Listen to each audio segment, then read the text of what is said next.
Fala galera, Fausto diretamente aqui do nosso canal do PipeRuhCast. A gente tá naquela série, né? A mesma ainda, a série de parceiros da PipeRuh, falando sobre marketing, sobre venda, sobre experiência do cliente, sobre atendimento. E hoje eu tenho comigo aqui uma grande parceira de longa data já do PipeRuh, que tá aí com a gente atendendo cliente, ajudando o cliente a performar. Fala, Anne, te apresenta para nós. Muito obrigada pelo convite, Fausto. Realmente é uma grande alegria estar aqui com vocês. Apresentar para as pessoas, né? Que para me conhecer um pouco, eu sou publicitária, trabalho com marketing e com publicidade. Comecei lá atrás com publicidade audiovisual, com produção audiovisual. A minha formação toda foi para cinema e muito cedo eu comecei sempre me encantei com isso e fiquei com o bichinho da educação, que até hoje eu estou picada por ele. Entrei em universidades, né? E comecei a dar aula com 23 anos. Muito cedo. Aí comecei na Unisc, depois fiz uma grande jornada de SPM. A primeira turma da SPM eu entrei como professora, fundei a SPM aqui de Porto Alegre e fiquei por 20 anos na SPM.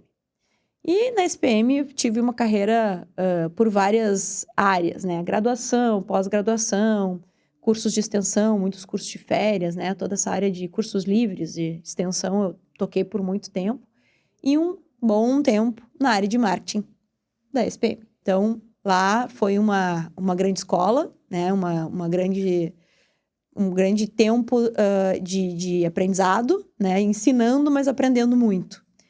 E depois disso, eu fui para Mais a Educação, que é a Arte Média, né?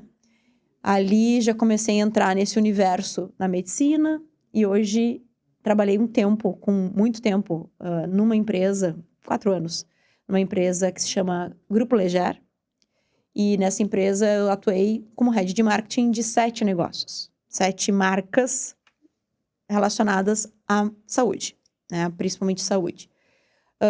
E nisso, agora há uns 6 meses, eu estou empreendendo, né? Sou consultora de marketing, tenho vários clientes, principalmente nos segmentos de educação e saúde, né? Então, muitos médicos, clínicas, negócios de vários tipos e vários negócios também na área de educação, escolas e enfim. Acho que um pouco para contar sobre mim é isso, assim, eu sou uma pessoa que sempre fui muito inquieta, né? Já fiz mestrado, doutorado, MBAs e não paro nunca. Agora, nessa semana, quinta-feira, eu tô indo para Nova York com a minha filha, que vai estudar moda em Nova York, vai fazer um curso de moda, tem 16 anos, já é uma empreendedora desde os 14, tem a marca dela, estilista, né? Filha de peixinho. E vai ter um evento em Nova York que vai ser o Affiliates Summit. E também, então assim, uma coisa que eu nunca parei, né? Que é de estudar, de o tempo inteiro buscar o que a gente pode fazer para não parar no tempo, que isso é uma grande inquietude minha, assim, a gente... eu sou muito curiosa, sim, como tu, que eu sei que tu é também, mas de nunca estar contente, satisfeita com o que eu sei, né? Sempre me sinto desafiada em ir além, porque eu acho que esse é o grande diferencial que a gente tem, né? Pelo tempo que a gente tem de carreira. Eu tenho 52 anos, né? Então eu tenho aí 25 de sala de aula, né? O resto trabalhando em produtora, em agência, em empresas, enfim. Acho que isso, a nossa geração, eu posso dizer que tu é na nossa geração, é uma geração que eu acho que consegue lidar muito bem com esse incômodo, assim, de não se sentir que alguma coisa vai impactar. Por exemplo, a gente está aqui na era da IA. Eu tô super acostumada, eu entrei nessa onda e trabalho com IA o tempo inteiro, já tô super, né? Não usando a IA como uma bengala, né? Mas usando para mim como uma escada, um elevador, para me puxar para cima. Então, acho que é isso, essa sou eu. Com essa abertura aqui, fica ligado que vem coisa nessa agenda, né? Anne, eu descobri que tu foi uma das culpadas por mim ter passado pela SPM, né? Foi os teus projetos de marketing que me levaram para lá. E essa inquietude nossa, dessa geração, é muito legal, porque a gente tem uma visão de mundo, né? A gente é aquela geração que tem os pais e tem os filhos, e vai ter os netos daqui a pouco, e vai continuar tendo os pais, né? Então, assim, a geração do sanduíche, é do meio desse bolo todo que aprendeu, sei eu, datilografia, né? Depois a gente foi pro computador, agora a gente está na IA e a gente tem que se reinventar a cada dia. E as marcas têm a mesma necessidade. Assim como a gente é impactado pela tecnologia, impactado por mais conhecimento, quanto mais a gente busca, mais coisas o mundo nos dá de oportunidade para buscar e aprender. As marcas também são assim? Não todas, na minha opinião. Eu acho que não todas. Eu acho que muitas marcas realmente saem do mercado e param no tempo. E elas saem, elas perdem porque elas não têm essa inquietude. Eu acho que muito tá no espírito de liderança, né? Eu vejo, do que eu vejo no mercado e do que eu acompanho, né? De tantos clientes que já passaram por mim ou que eu até me relacionei ao longo dessa jornada toda mesmo de universidades e lugares que eu trabalhei, eu acho que o grande motor de uma marca é quem está à frente dessa marca, que faz toda a diferença, que é ousar, né? Trazer a ousadia sem arriscar, mas sabendo que entender realmente o que faz parte daquela marca que vai realmente carregar ela durante a vida toda. Ela tem uma essência, aquela marca, mas ela consegue jogar conforme o momento. Eu acho que uma lição que a gente está tendo agora na Copa é o que está acontecendo, né? Com os acontecimentos que hoje acontece, amanhã já está numa campanha.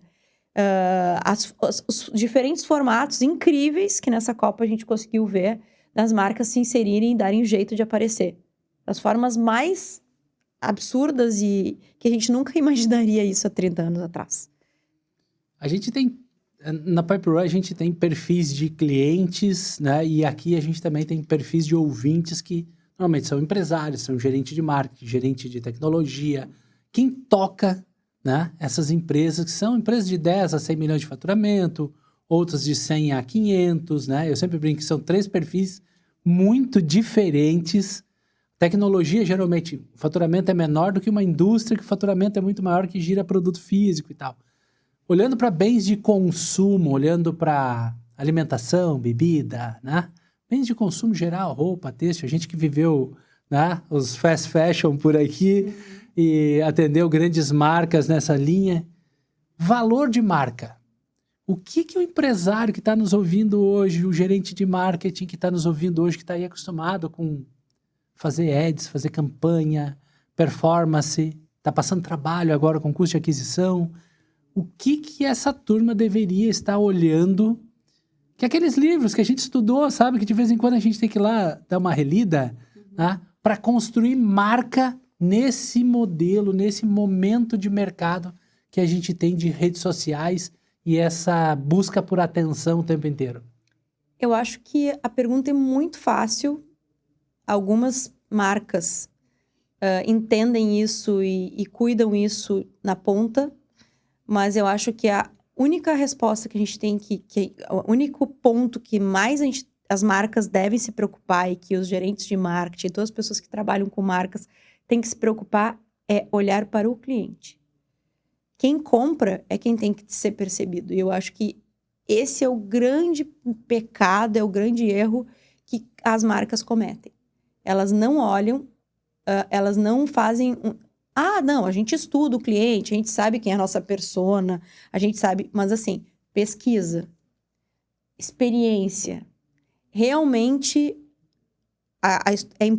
uma grande marca, é muito difícil aquela história do o dono engorda a boiada, como nós falamos aqui, né, no Sul. Mas tem várias formas da gente sentir o cheiro que o cliente tem. É realmente aquela velha história que a sola de sapato, né, de ir no ponto de venda, de entender como é que aquele produto que está se vendendo, ele está sendo consumido e por que ele está sendo consumido. E tem uma outra coisa. Cada geração, né, a gente tem as diferentes formas de relação com os produtos que cada geração tem. Eu observo um comportamento de alguns donos, né, alguns líderes, né, das marcas, de eles não fazerem essa a divisão. Às vezes ele tem um produto que serve para vários públicos. Só que um mesmo produto ele é utilizado de forma completamente pelos públicos. E que às vezes uma embalagem diferente, às vezes um formato, né, um sabor, um formato, ou se a gente estiver falando da indústria têxtil, né, eu tenho filhas adolescentes, é completamente diferente o tipo de tecido que elas gostam do meu. É completamente diferente. Então, assim, acho que esse estudo todo está centrado no mais fácil, que é o cliente.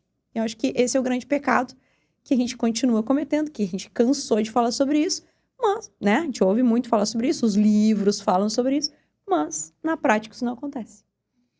Poxa, tu trouxe um ponto que é essa divisão, né, da marca dentro dos produtos para atender para qual público é o quê, com qual padrão de embalagem estético, né? Toda essa parte, isso tem muito a ver com experiência. No mercado que a gente atua da tecnologia, a gente vê muito disso. Às vezes a experiência é o tempo de atendimento no WhatsApp, é o tempo de resposta no direct do Instagram, é o tempo de um ticket no suporte que demora às vezes meses para ter uma resposta e tal. E quando a gente conversa internamente aqui na Pipe, mesmo com os times, assim, cara, quando estiver falando com o cliente, qual que é a voz da marca? Como é que a marca fala e não só como o Fausto fala, como o César fala, como o Oswaldo fala, com todo o time que conversa com o cliente fala, como que a marca fala? Esse comportamento de marca, essa experiência de marca, como que o empresário coloca isso no papel? É um brand book mesmo? É o manual de identidade da marca? É o MIV? Como é que a gente coloca isso no papel? Isso é o começo. É a pontinha do iceberg. Agora, eu me atrasei um pouco para chegar aqui porque eu estava numa coleta de briefing de uma marca nova, de uma clínica médica, que até o nome, eu criei o nome porque, né, eu olhei para a médica, ela não sabia o nome, eu comecei a pesquisar, me inspirei, trouxe lá, né, consegui trazer o nome. E eu tô muito eu consigo enxergar, e eu falei para ela, eu consigo enxergar a tua marca pronta, não sou eu a designer, né? Eu tava briefando a equipe de criação com a médica e comigo que tô nessa ela é minha cliente, a médica. E o que é a ponta do iceberg? É o MIV, é o brand book, mas quais são as perguntas que eu fiz para ela quando a gente estava nessa reunião, que eu acho que é o que todo mundo deveria se perguntar. O que tu quer que as pessoas sintam quando elas olharem, elas entrarem e olharem para tua marca? O que tu quer que as pessoas sintam quando elas entrarem no teu site? E ela deu as respostas, ela deu, eu não vou dizer quais são as respostas aqui, que não, né, não faz sentido, mas assim, o sentimento que se quer passar, o sentir é o que está por trás disso tudo. Então, não vai ser num brand book que nós vamos encontrar isso. E tem uma forma que é muito legal, que a gente coleta, a gente pede para entender um pouco, a gente faz tipo uma entrevista em profundidade, quando a gente tem algum trabalho um pouquinho mais, né, mais profundo que somente uma campanha, que a gente quer desenvolver uma marca com várias interfaces, que é a gente fazer uma entrevista de que a gente chama de alma, que é o soul, né? Então, assim, o que é o soul? Soul é falar sobre quem é, se a gente fosse fazer isso da Pipe Run, quem é o Oswaldo? Quem é o Fausto? Quem é o César, né? Essa tríade tem que ter a alma de vocês três, né? Essa marca tem que ter a alma de vocês três. E essa voz da marca, ela vem... mas eu não sei. Pessoas podem estar dizendo, não sei, o que eu quero, o que é alma. Aí que está a interpretação do profissional de marketing que cria marcas, que cuida de marcas. As marcas, elas têm que ter um além de um documento digital ou um guia. Ela é muito mais que aquele guia, ela é muito mais que uma paleta de cores. É a experiência realmente que o cliente se sente com os valores que estão impregnados, que os donos, né, quem criou essa marca, quer emprestar para ela. Legal. A gente faz algumas pesquisas de marca aqui da própria Pipe Run. Né? Uma das coisas que é crível, né, na nossa marca é as perguntas que a gente sempre tem e a forma como que a gente se comporta com o cliente. Então, isso é notório que todo mundo sabe, atendimento no Brasil, setor de CRM, atendimento humano, quem vai te ajudar, tarará, fala com a PipeRun. Ou seja, se a cultura da empresa precisa de apoio, né, uma empresa média, grande, e precisa de apoio para escalar vendas num modelo de serviço recorrente e tal, como o nosso, tem uma pontuação que é incrível, tá lá, né? Essas pesquisas mostram e tal, é referência nisso. Bom, então a gente achou um gancho como ser lembrado, né? Sempre que falar em atendimento e tal, em suporte, em nível de relacionamento, parceria, poxa, eu ligo lá na PipeRun, os caras têm 80, 100 pessoas trabalhando, mas tu consegue conversar com um gerente, com um diretor, com o dono da empresa e tal, né? Então, isso é crível da marca. Mas onde mais, né? Nesse mercado que a gente está, Brasil, onde é que tem IA para tudo que é lado, né? E que o empresário poderia estar cuidando realmente assim, olha, cuida deste ponto ou deste ponto, falou na experiência, falou na embalagem, falou no produto, falou no... né? O que mais ele deveria estar olhando hoje para esse contexto? Estamos em 2026, o mercado de IA está esculhambando, mexendo com... Não tem segmento que não tenha uma disrupção sendo feita por IA. Como manter uma marca relevante nesse contexto? Eu acho que é tentando ser diferente de tudo que está. Eu fiz um post sobre isso, acabei de fazer um post sobre isso, e trouxe... Eu trabalho com um monte de livro, assim, sempre né, li muito ao longo da minha carreira toda, e tem alguns autores que eu reuni nesse post, que eu justamente... Foi agora, eu fiz esse post ontem, por isso que está muito quente na cabeça, que tu está me falando, tem tudo a ver com o que eu vou dizer agora. Eu acho que as coisas estão ficando muito iguais. E é o que eu vejo um movimento contrário de algumas marcas, justamente quem consegue se destacar, e ao meu ver, cada vez mais vai conseguir se destacar mais e né, ser melhor percebido, é quem se diferenciar de verdade a essa cópia gigantesca que está sendo feita por pessoas que não têm repertório. Então, acho que assim, essas pessoas que estão à frente, né, de gestar uma marca, de colocar essa uma marca para que ela seja percebida dentre tantas que competem no mesmo segmento, a diferenciação se dá em tentar, o destaque se dá em se diferenciar o máximo que puder do que os seus outros concorrentes estão fazendo. O que eu vejo muitas vezes, alguns clientes chegam para mim assim, quero o site igual a esse meu concorrente aqui. Não precisa fazer nada, só copia. Não, é muito pelo contrário.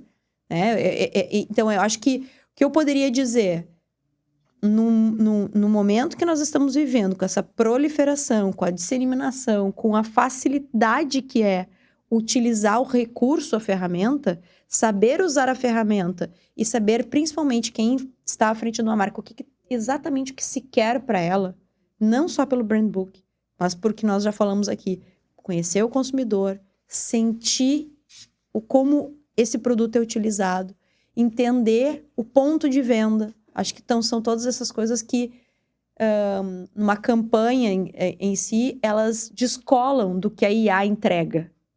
Ela vai muito mais, vai muito além. E aí a gente está falando do aspecto humano, da experiência real humana do paciente, do cliente. Paciente. Vou falar paciente porque é o que eu falo o dia inteiro. Mas não falou aluno, né? Aí nós iríamos brincar aqui, voltou a prof aqui. Voltou a prof para trazer. Não sei se eu respondi, mas... Sim. E por um bom tempo eu também atuei com aplicações e tal para trade marketing.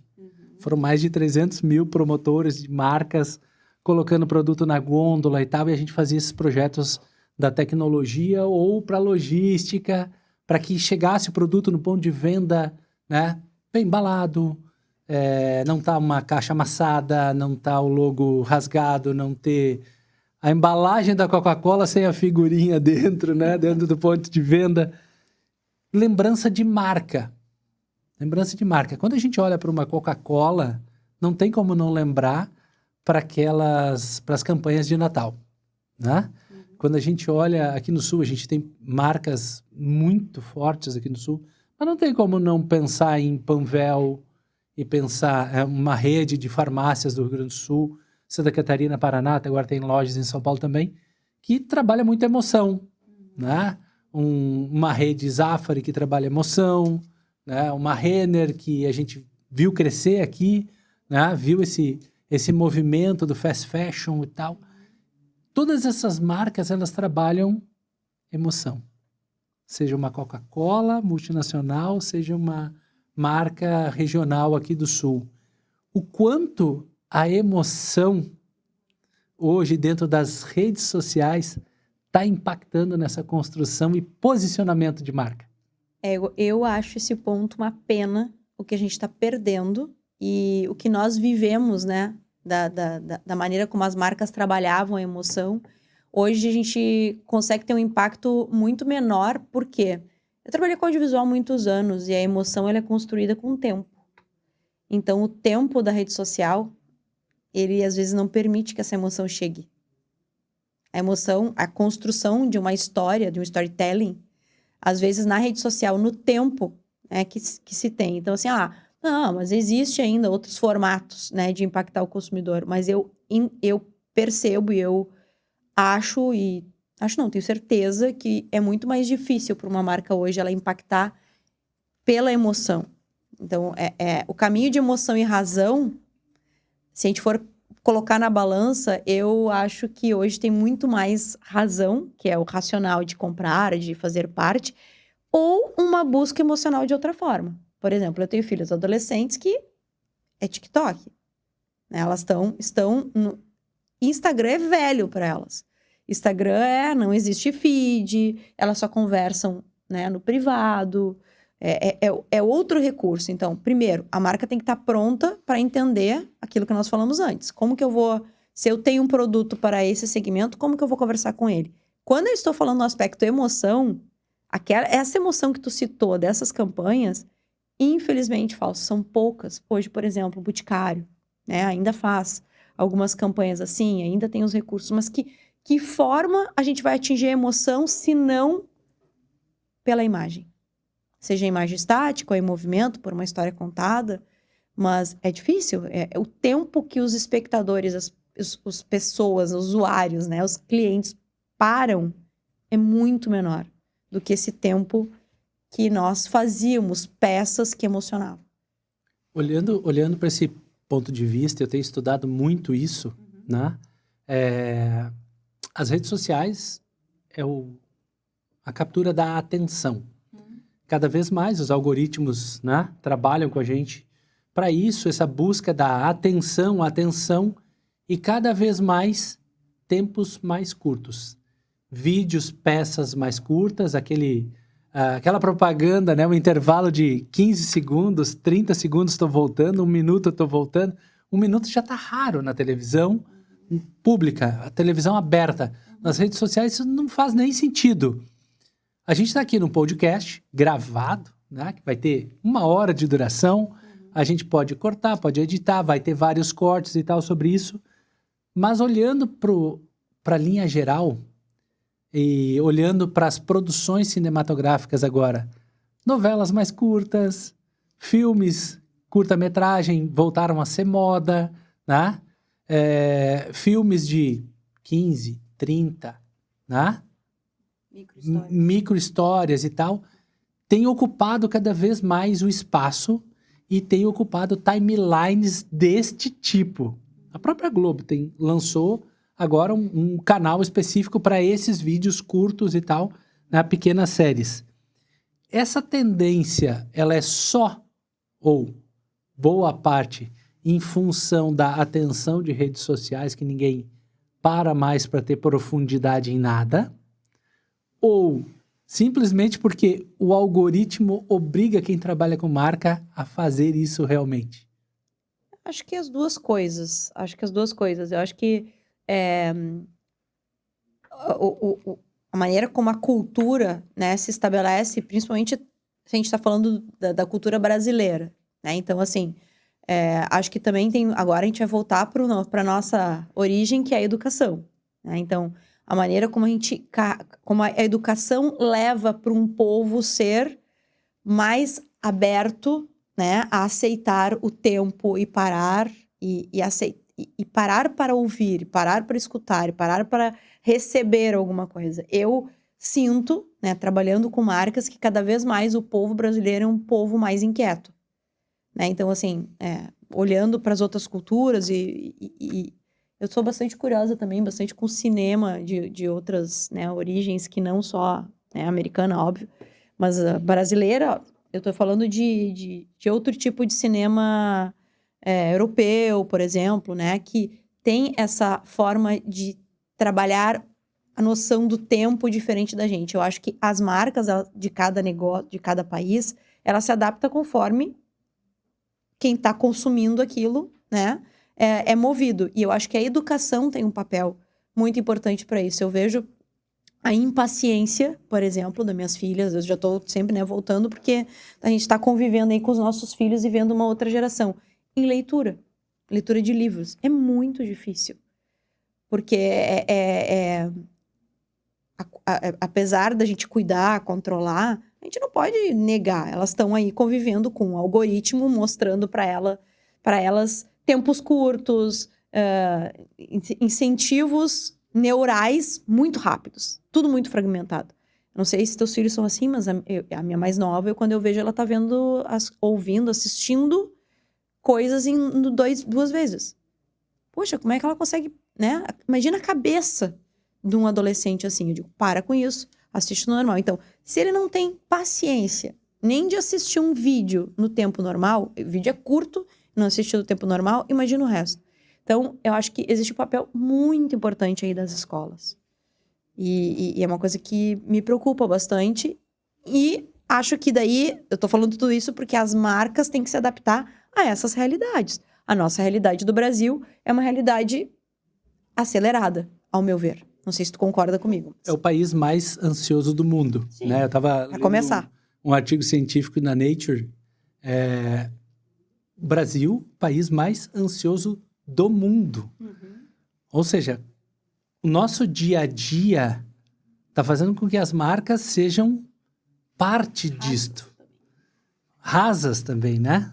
A velocidade, o tempo, a entrega das marcas está cada vez menor, menos profundidade e cada vez mais adaptada a essa realidade. Uhum. Se alguém está ouvindo aqui, você que é marqueteiro, você que está construindo uma marca, você que está construindo uma empresa, quer alguns exemplos e tal, você viu aqui, né? Ela montando uma rede de clínicas e trazendo marca, trazendo ideias sobre como construir marca dentro de uma rede social, como trazer um posicionamento de marca baseado em experiência, cultura, atendimento, visão do cliente, não no cliente, né? Não é de dentro para fora, mas de fora para dentro. É o cliente trazendo para dentro da empresa. Estou traduzindo bem? Perfeitamente bem. Eu fiz essas aulas também, né? E nesse momento assim que a gente que tu trouxe sobre as redes sociais, sobre a atenção e tal, o Brasil tem suas mazelas, a segurança, aqui no sul, o clima, né? A gente tem cada vez mais climas diferentes e tal, e tudo que a gente viveu aqui no sul nos últimos anos. Então, é comum no Brasil a gente ter pessoas muito ansiosas, o país mais ansioso do mundo. É um país que tem um número de alergias gigantesco. Não tem? Quem aí tem alguma alergia? Já parou para pensar nisso? Que a alergia te deixa mais ansioso, mais agitado, mais incomodado, e aí você precisa o quê? Mais dopamina para compensar isso, né? E quanto mais dopamina, mais algoritmo, mais redes sociais, mais rápido, a gente precisa daquilo que cria o tal do vício das redes sociais. Mas não é só a rede social que cria isso. Então, N coisas no Brasil que ajudam isso. Mesmo a segurança. A gente é um povo que vive em alerta em função de segurança e estado de alerta, né? O que acontece? Mais dopamina, né? Mais serotonina, ou seja, todas essas coisas que são influenciáveis e que a gente não tinha quando a gente estudava há 20, 30 anos atrás marketing. A gente não tinha consciência dessa relação, né, e desses algoritmos, o que fazem hoje com as pessoas. As marcas estão coniventes com essa relação, estão passivas e curtindo a onda de roubar a atenção a todo custo? Totalmente. Totalmente. Eu acho que estão... Por quê? Porque no fim de tudo, o que está acontecendo? Elas precisam entrar nessa onda porque estão vendendo, mas eu percebo alguns movimentos, assim, de uma contra, né, trazendo alguns exemplos até mesmo. Tá muito, muito vivo na minha cabeça esse momento que a gente está vivendo na Copa, de enxergar, de oportunidade de fazer algumas coisas diferentes para se sobressair. Então, assim, como é que eu vou fazer alguma coisa diferente? Porque é muito difícil. O que eu vou inventar que já não inventaram hoje, até agora? Né? É muito difícil fazer alguma coisa diferente. Mas o diferente não é fazer alguma coisa que nunca tenha sido criada. O diferente é fazer uma coisa que é inusitada, talvez, para um segmento. Talvez que eu nunca vá imaginar de fazer aquilo daquela forma. Eu acho que aí que tá. As marcas estão coniventes, Fausto, e são coniventes por uma questão de necessidade de venda. De conexão com o público. Senão, elas não vão existir. Sobrevivência a qualquer custo. Sobrevivência a qualquer custo, mais ou menos isso. Isso me leva... Eu tive algumas aulas sobre isso lá no passado. Marketing 3.0. A gente já está no 6.0 discutindo várias coisas. Mas a relação resultado, EBITDA, né? Lucro, ou seja, bota online lá no DRE, com várias marcas. E a gente tem empresário que está nos ouvindo aí, construindo sua empresa, construindo a sua startup, pensando na longevidade, que é o maior desafio de todo empresário, né? É o quê? Empresa ser longeva. É isso. Tem gente que constrói a empresa para vender logo daqui 2 anos, 3 anos, muito rápido, pensa sobre negócio, EBITDA, equity e venda. Mas tem outros que constroem marcas para ser duradouras. E para esse cara que fica a grande pergunta. Marca muito reconhecida e um Reclame Aqui mal falado. Marca pouco reconhecida, mas nobre no atendimento ao cliente. O que é melhor hoje? Nossa, pergunta muito difícil. Mas eu acho que muitas marcas preferem ser bem conhecidas, muito reconhecidas, com o Reclame Aqui lotado. Essa que é e por isso que foi a minha primeira questão que eu te falei, que o centro é o cliente, em que, infelizmente, o tempo inteiro e todos os dias, nós, como consumidores, nos sentimos feridos, né? De várias formas. Nunca temos uma experiência 100%. É muito difícil a gente ter uma experiência 100%. Ontem eu estava almoçando com um amigo meu, ex-aluno lá da SPM, ele estava me contando uma experiência muito simples que isso aconteceu, que ele me contou de uma experiência num restaurante, que ele chegou 3 minutos atrasados, avisou que estava no trânsito e ia chegar atrasado, quando chegou lá, não tinha mais mesa. Aí ele optou ir por um outro restaurante, ele foi absolutamente bem atendido, assim, uma surpresa enorme e, assim, surpreendido pela honestidade do chefe que veio até a mesa, que atendeu, que disse, não, teu pedido não vai ser a melhor experiência tu fazer isso. E, olha só, o chefe ainda optou por pratos mais baratos. Quando que uma empresa vai fazer isso? É muito difícil. Então, o que está em jogo aqui é que essa honestidade gera o que a gente tanto quer, que é fidelidade, retenção. E aí é o outro ponto que eu acho que é o centro, né? Essa quantidade de ter essa marca reconhecida e um Reclame Aqui cheio, talvez seja aquela via que entra para um lado, mas o ralo tá aberto do outro, assim como entra, sai, assim como entra, sai, assim como entra, sai. E vamos lá que a vida é assim. Eu acho isso um pecado para uma marca. O maior equilíbrio, eu acho. Nem tanto aqui, né? Como tu falou, nem tanto o céu, nem tanto a terra. Tentar ficar no meio. Tentar diminuir esse Reclame Aqui o máximo que puder. Como que eu faço isso? Eu tenho uma marca bem reconhecida, é só cuidando da experiência. Que é o que nós tínhamos falado antes. Se o Reclame Aqui está acontecendo, é porque não está pensando no cliente. Legal. Gostaram dessa? Que pancada, né? A gente vive assim aqui, tendo quase que um MBA a cada entrevista aqui no nosso podcast. Mas vamos lá, eu gosto dessa pegada, é um assunto que está no meu dia a dia, é o que eu estudo, e pensando em cultura de marca, então experiência do cliente, atendimento ao cliente, se não tiver Reclame Aqui, melhor, mas se tiver um pouquinho também não é o problema é ter muitos. Mas quando a gente encontra empresas, marcas, tipo, sabe aquele posto de gasolina que todo mundo fala no Brasil inteiro e tal, né? Todo mundo sabe, pergunta lá, né? E o pergunta lá, o gerente de marketing ganha prêmio todo ano do Reclame Aqui. E aí ele não está se importando com o atendimento interno da empresa, porque o pergunta lá ganha prêmio, porque lá no Reclame Aqui eles atendem direitinho. Vale a pena ter uma central de atendimento dentro do Reclame Aqui? Nossa, eu acho isso horrível. Eu acho isso péssimo e eu acho que isso vai de encontro a tudo que nós falamos até agora, né? É justamente, infelizmente, chega a ser um absurdo um prêmio desses, assim, mas não faz o menor sentido. Ó, nada contra o Reclame Aqui, tá? Nós adoramos vocês, tem que existir, mas... Reclame Aqui. O Reclame Aqui existe pra gente não ir, né? Existe para uma proteção, mas o ideal é não estar lá, né? Mas o que eu vejo, Fausto, é o quanto que as empresas se importam de verdade para o que chega no Reclame Aqui. Quantas coisas que vão no Reclame Aqui são completamente ignoradas pelas marcas. Ah, deixa, isso é normal. Ah, isso acontece.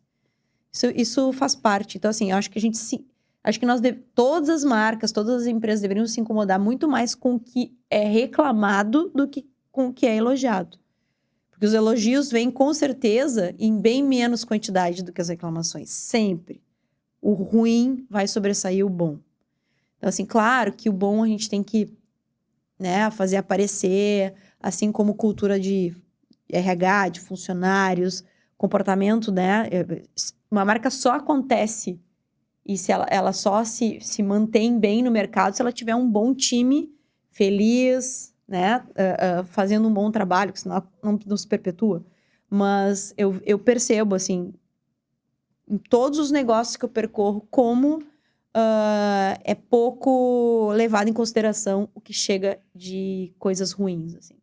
Legal. Essa semana a gente está muito feliz porque a gente ganhou o selo da Humanizadas, né? Depois de vários anos com Great Place to Work, a gente fez Humanizadas. Legal. Trocou a pesquisa e tal, e a gente ganhou. E cada vez que a gente ganha um prêmio, eu fui receber um prêmio só até hoje na minha vida. De alguns que eu já ganhei. E é a primeira vez que eu recebo o prêmio, a empresa recebe, e realmente me tocou a forma com que foi entregue o prêmio e a motivação do prêmio e a pesquisa com os clientes e a marca no mercado. Não pelas referências, pelo tamanho da empresa, mas pelo esforço de retenção do cliente.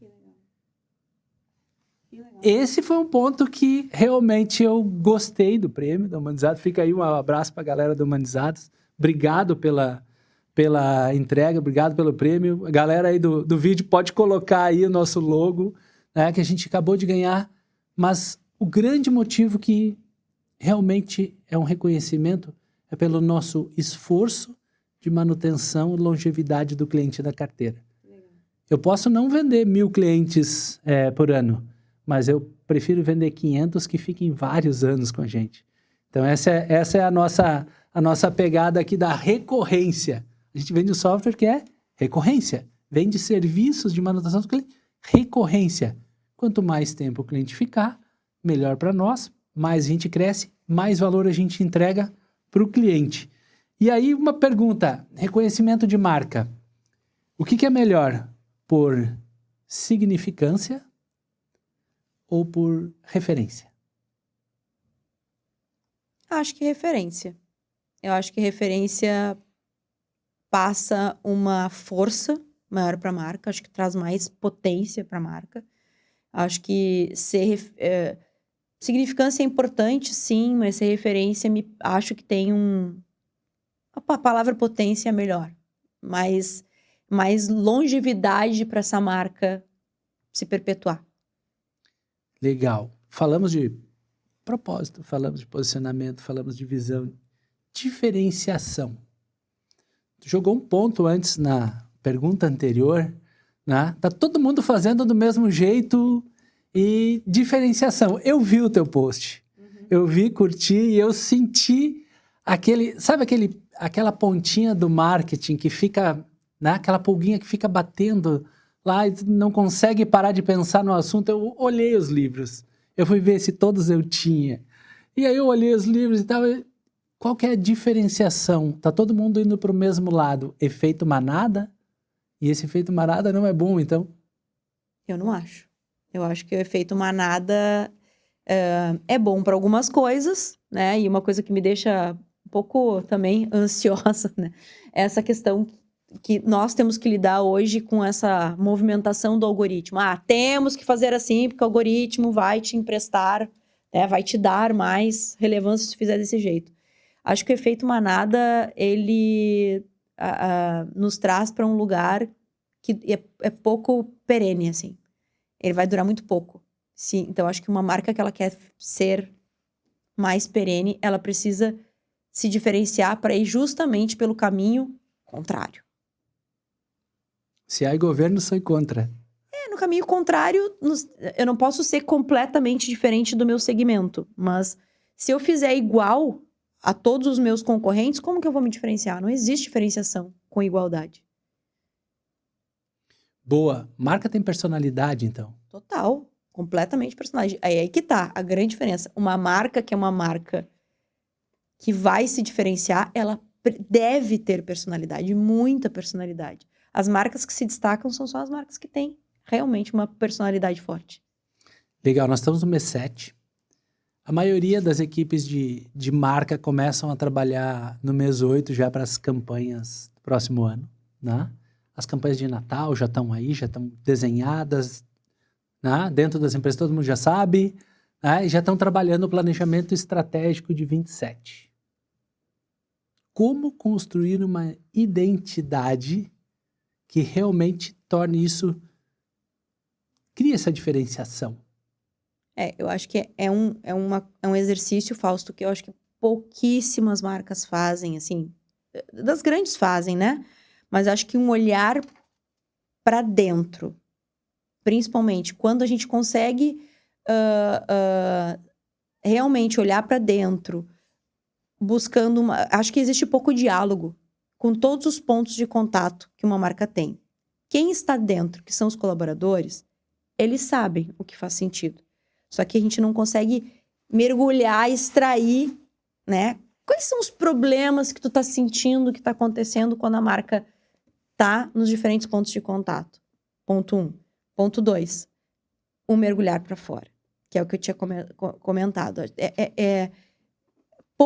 Pouco se vê um mergulho de fato de chamar esse cliente e ter uma conversa olho no olho para entender como a gente pode melhorar. Quantas marcas puxam os seus clientes e conversam com ele para ver como se pode melhorar? Não, eu faço uma pesquisa lá, todo o meu fim do meu atendimento tem uma pesquisa. Isso não adianta nada. Adianta, é bom ter. Mas assim, essa pesquisa é muito frágil para se entender como se faz. Então, para planejamentos de 2027, a minha recomendação é um mergulho interno com quem atende o cliente e um mergulho externo entendendo melhor o cliente. Muito bom. Anny, estamos chegando no final aqui da nossa gravação e eu sempre faço algumas frases, assim, algumas perguntas. Ouvido um cliente, caro, mas vale a pena? É que assim, uma pessoa achar que vale aquilo que ela está pagando... Deixou de ser caro, né? Deixou de ser caro. É isso. Caro, a palavra cara que é ruim. Eu só acho que quando uma pessoa valoriza aquilo que ela paga, ela não se importa com quanto ela está pagando, né? Se aquilo tem valor para ela, não é preço. A marca precisa de mais empatia ou mais curiosidade? Hoje em dia é empatia. Eu acho que é pouco empática. Gostaram desse bate-bola? É assim, aqui é o podcast da Pipe Run. A gente traz pessoas como a Anny para trazer essa visão de mundo, botar um pouquinho de luz sobre a realidade do negócio, sobre você, empreendedor que está aí no dia a dia, com a cabeça enfiada dentro da operação, que em vários momentos acaba deixando de lado, ou deixando esse marketing para depois, ou pensando que deixa assim, no mês que vem a gente faz, e nunca faz. E aí o que acontece com isso? Eu acho que a gente se distancia, por tudo que a gente está vivendo, de um marketing ficar cada vez menos humano. O marketing, ele precisa vender, né? Mas ele precisa fazer sentido. Eu acho que quando a gente fica nessa roda do ratinho, né? Que a área de marketing, ela vive muito nessa frequência muito alta e batida muito alta, ela se distancia da humanização. Eu acho que esse é o voltar atrás que tem que pensar um pouco mais. Eu acho que tudo que a gente falou aqui gira muito em torno disso. Legal. E como é que o empresário que está nos ouvindo e tal encontra, fala com a Anne, pede ajuda, levanta a mão? Como te encontra? Meu LinkedIn, meu Instagram, @AnneBajoto, ou meu LinkedIn, Anne Bajoto. Anne, muito obrigado por ter participado aqui mais uma vez, dando apoio para a gente, trazendo um pouquinho de luz e ajudando a gente nesse mundo que a gente vive de marketing e vendas. E marketing tem que vender. Adorei essa. Valeu, galera. Até o próximo PipeRucast. Obrigada.